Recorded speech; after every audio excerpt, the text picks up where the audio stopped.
സാമ്പത്തിക തട്ടിപ്പ് കേസിൽ മഞ്ഞുമൽ ബോയ്സ് സിനിമ നിർമ്മാതാക്കൾക്കെതിരെ പോലീസിന്റെ അന്വേഷണ റിപ്പോർട്ടിൽ ഹൈക്കോടതിയുടെ നിലപാട് നിർണായകമാകും.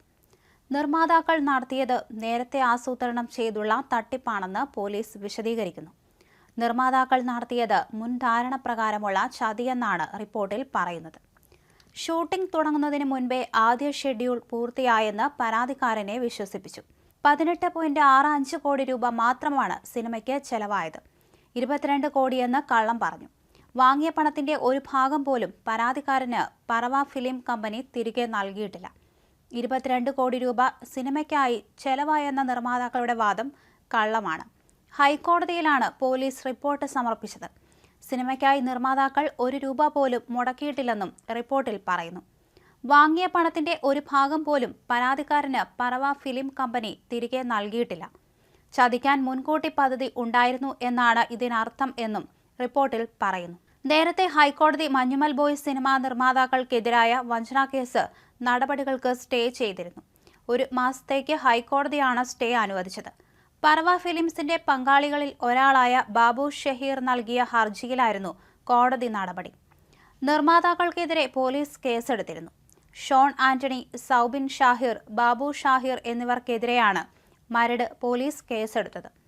സിനിമയ്ക്കായി 7 കോടി മുടക്കി ലാഭവിഹിതം വാഗ്ദാനം ചെയ്ത് പറ്റിച്ചെന്നാണ് കേസ്. മഞ്ഞുമൽ ബോയ്സ് സിനിമ നിർമ്മാതാക്കളുടെ ബാങ്ക് അക്കൗണ്ടുകൾ മരവിപ്പിക്കാൻ എറണാകുളം സബ് കോടതി നേരത്തെ ഉത്തരവിട്ടിരുന്നു.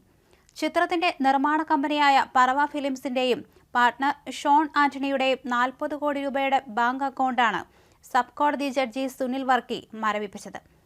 അരൂർ ചന്ദിരൂർ സ്വദേശി സിറാജ് നൽകിയ പരാതിയിലായിരുന്നു പോലീസ് അന്വേഷണം നടത്തിയത്. സിനിമയ്ക്കായി പലപ്പോഴായി മുടക്കിയ 7 കോടി രൂപയോ ലാഭവിഹിതമോ തിരിച്ചു നൽകിയില്ലെന്നായിരുന്നു സിറാജിന്റെ പരാതി. തുടർന്ന് ഇതിൽ അന്വേഷണത്തിന് എറണാകുളം മജിസ്ട്രേറ്റ് കോടതി ഉത്തരവിട്ടു.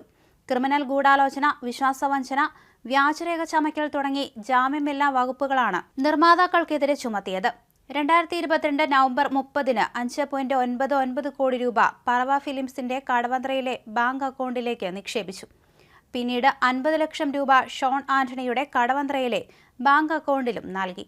ഇതിനൊപ്പം 51 ലക്ഷം രൂപ പലപ്പോഴായി പണമായി കൈപ്പറ്റിയെന്നും സിറാജ് മൊഴി നൽകിയിരുന്നു. കരാർ പ്രകാരം പരാതിക്കാരന് 40 കോടി രൂപയുടെ അർഹതയുണ്ടെന്നും അത് നൽകിയില്ലെന്നും എഫ്ഐആറിൽ വ്യക്തമാക്കിയിരുന്നു. ഗുണകേവിലെ അസാധാരണ രക്ഷാപ്രവർത്തനത്തിന്റെ കഥയാണ് മഞ്ഞുമൽ ബോയ്സ് അവതരിപ്പിച്ചത്. പലതരം ചതികളെ തട്ടിമാറ്റി സ്വന്തം കൂട്ടുകാരനെ അഗാധ ഗർത്തത്തിൽ നിന്നും രക്ഷിച്ച കഥ.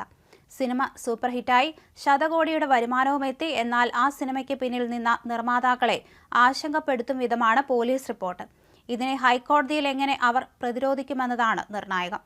മുതിർന്ന അഭിഭാഷകൻ പി വിജയഭാനുവാണ് കേസിൽ സൗബിനും ഷോണിനും വേണ്ടി ഹാജരാകുന്നത്. മഞ്ഞുമൽ ബോയ്സ് സിനിമയുടെ നിർമ്മാണത്തിന് സൗബിനും ഷോണും പണം വാങ്ങിയത് ശരിയാണ്. എന്നാൽ തിയേറ്ററിൽ നിന്നടക്കം കളക്ഷൻ ഇനിയും പൂർണ്ണമായും തിരിച്ചു കിട്ടിയിട്ടില്ല. ഇനിയും പല ടെക്നീഷ്യന്മാർക്കും പണം കൊടുക്കാനുണ്ട്. ഇങ്ങനെ പണം മുഴുവൻ കിട്ടുകയോ ചെലവ് പൂർത്തിയാവുകയോ ചെയ്യാത്ത സാഹചര്യത്തിൽ എങ്ങനെ ലാഭം നോക്കി പണം നൽകാനാകും? ഇതിന് ചതിയായി കണക്കാക്കുന്നത് ശരിയല്ലെന്നായിരുന്നു അഡ്വക്കേറ്റ് വിജയഭാനു വാദിച്ചത്. ഇത് ഹൈക്കോടതി മുഖവിലക്കെടുത്തു. ഈ സാഹചര്യത്തിലാണ് കേസ് സ്റ്റേ ചെയ്തത്.